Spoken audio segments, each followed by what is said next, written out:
এরকম কোনো ঘটনা ঘটেছে যে কাঁকড়া ধরতে গিয়ে আপনাদের গ্রাম থেকে কেউ মানে বাঘের খানাবাড়ি আচ্ছা আচ্ছা, এই গ্রামে তাই তো? ও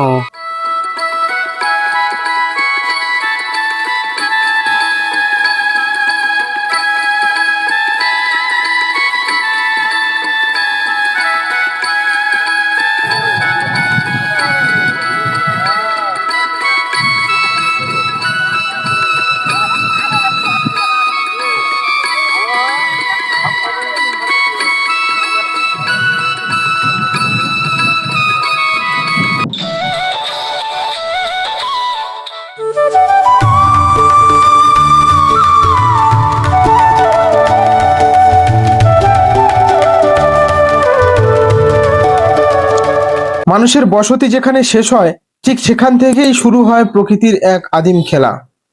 আমরা আজ চলেছি সেই ঠিকানায়, যাকে বলা হয় সভ্যতার শেষ সীমানা। মাঝে মাঝে ইচ্ছে করে সবকিছু ফেলে এমন কোথাও হারিয়ে যেতে যেখানে রাস্তার শেষ মাথায় গিয়ে আকাশটা মাটির সাথে কথা বলে, যেখানে নাগরিক কোলাহল থেমে যায় এক অদ্ভুত নিস্তবতায়। আজ আমরা বাইকের চাকা ঘুরিয়েছি তেমনই এক ঠিকানার সন্ধানে।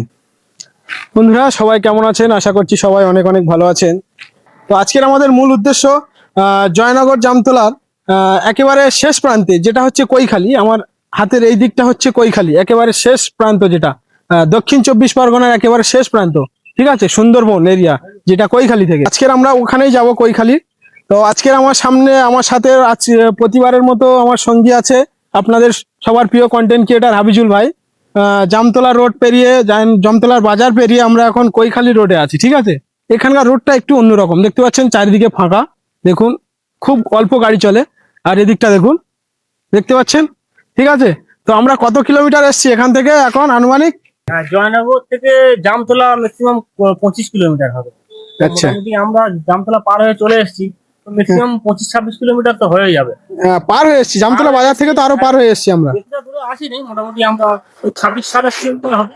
আচ্ছা আচ্ছা, তো আমরা মোটামুটি এই রাস্তার শেষে যাবো, একেবারে সুন্দরবন। তো আপনারা সম্পূর্ণ ভিডিওটা দেখার চেষ্টা করুন। আমরা কি কি বিষয় এই ভিডিওতে তুলে ধরছি আপনাদেরকে মনোরঞ্জন করার জন্য আমরা চেষ্টা করছি।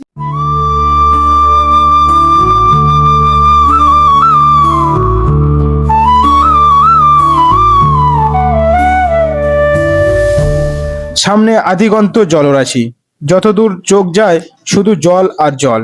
আমরা এখন দাঁড়িয়ে আছি দক্ষিণ 24 পরগনার সেই প্রমত্তা নদীর কূলে, যার নাম মাতলা।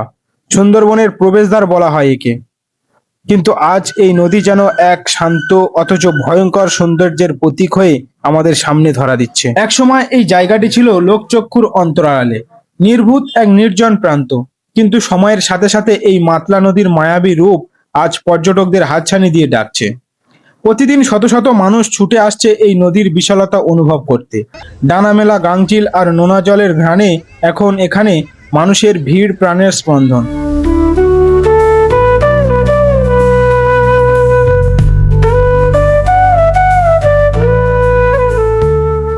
মাতলা নদীর এই নির্জন ঘাট, সামনে আদিগন্ত জলরাশি আর ওপারে রহস্যময় দেউলবাড়ি গ্রাম। আমাদের আজকের গন্তব্য সেখানেই।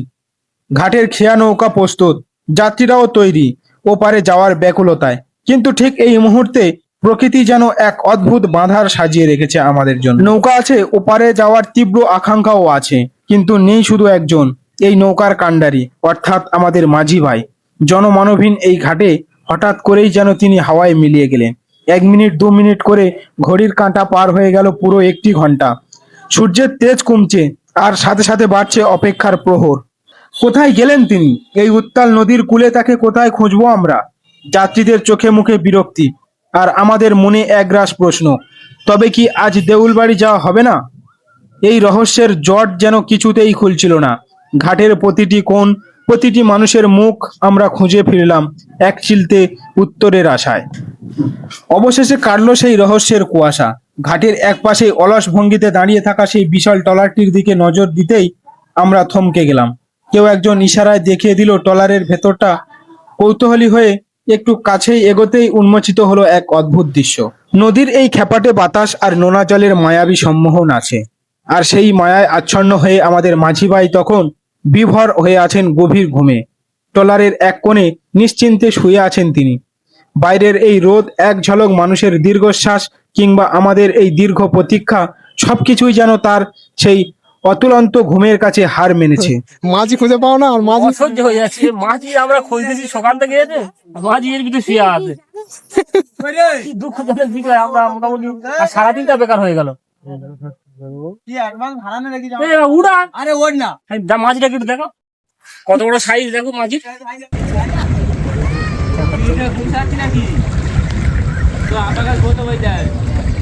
ছোট মাঝি বেরিয়েছে। ওই তোর আমরা 1-1.5 ঘন্টা ধরে খুঁজে দিচ্ছি, তুই এর ভিতরে বসে আছিস।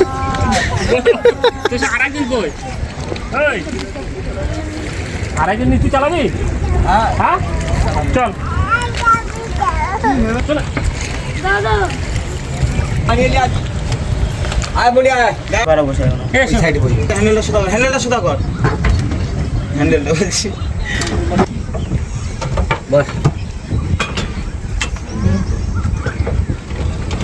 এদিকে হ্যান্ডেল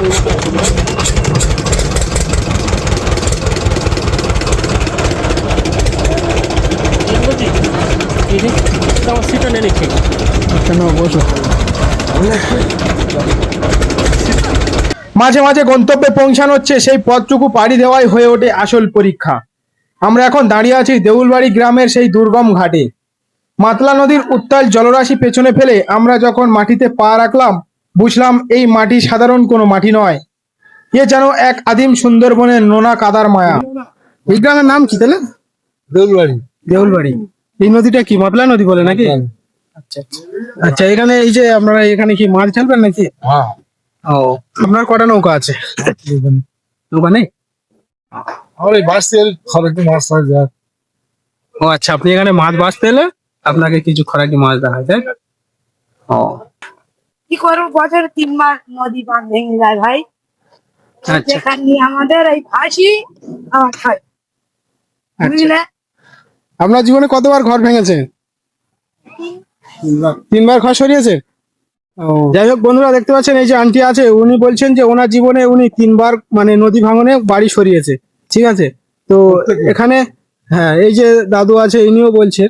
তো মোটামুটি এখানে এসে যে মানে জীবন সংগ্রামের যে কতটা কঠিন, সেটাই কিন্তু আমরা এখান থেকে এসে অনুভব করতে পারছি এনাদের মুখের কথা শুনে আর কি।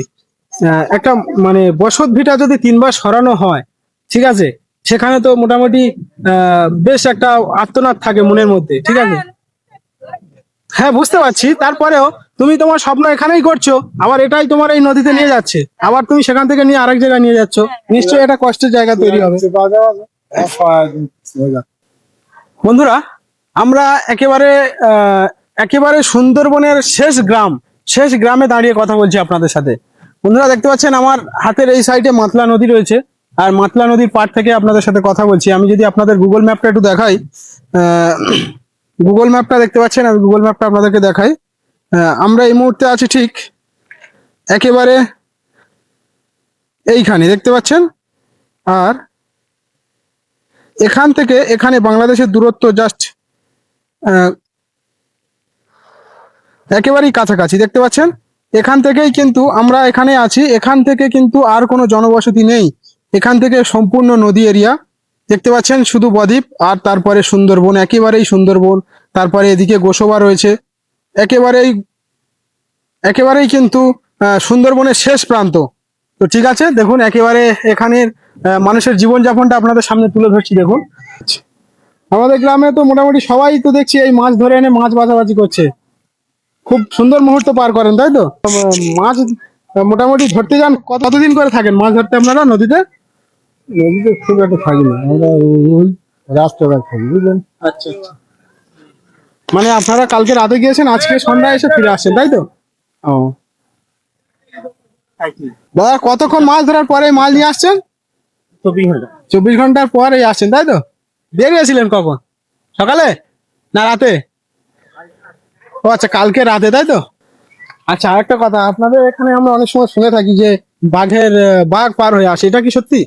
হ্যাঁ হ্যাঁ, এটা বছরে একবার আসে, তাই তো? হ্যাঁ। আর আজকে মাদুর অফিস ফোন করে যায়, আচ্ছা, এসে জাল খাল দিয়ে না, ও না আবার ধরে নেয়, তাই তো? ও মানে কখনো কি ভয়ানক কোনো পরিস্থিতির শিকার হয়েছেন এই যে বন্য প্রাণী পশুর দ্বারা জঙ্গলে? না হয়নি। ও জঙ্গলে যাচ্ছে তারাই আচ্ছা, হ্যাঁ, Accident. প্রচুর। আমাদের এখান থেকে জঙ্গলে যায় যারা কাঁকড়া ধরে গভীর জঙ্গলে? হ্যাঁ। ও আমরা যেরকম আর কয়েকবার যেতে পারি না, চলতে পারি না। বয়স হয়ে গেছে। ও এরকম কোনো ঘটনা ঘটেছে যে কাঁকড়া ধরতে গিয়ে আপনাদের গ্রাম থেকে কেউ মানে বাঘের খানাবাড়ি তোমার এখানে ডাউনে নিয়ে গেছে। আচ্ছা আচ্ছা, এই গ্রামে তাই তো? হ্যাঁ, এই তো। ও বুঝিস নিয়ে বাবা বন্ধ হয়েছে।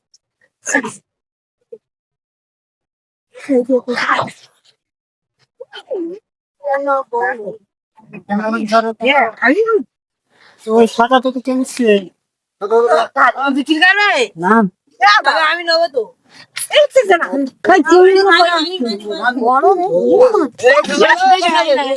বড় রে। মানে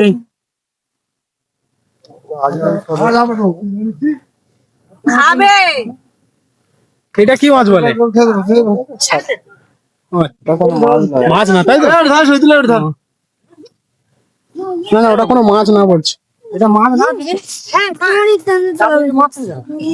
বাজারে নিয়ে যাবে তো আমরা চার করবে। ও আচ্ছা, এগুলো খাওয়ার যোগ্য না? ও আচ্ছা, এটা কি গোড়ে না কি মাছ বলে এটা ও খায় না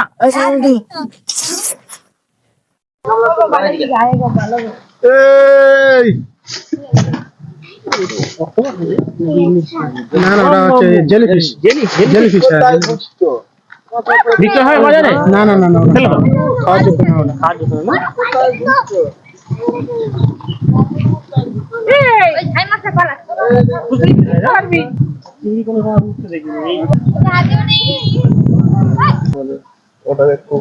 হ্যাঁ হ্যাঁ হ্যাঁ, এই নামটা শুনেছি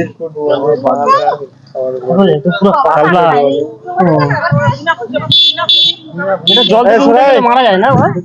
ও নদীর যত মাছ আছে একটা দুটো মাছ ধরবে।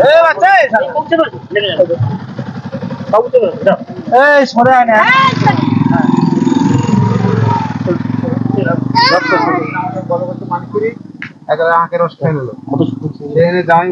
চলে গেল, আমি ঘরে এসে পুল পানা নাকি তুলছি, বাড়ি গেছে গা, সে না খেয়ে জামাই দিই না, এবারে এক পোলা চাল চলে আসে। সাইডে আগে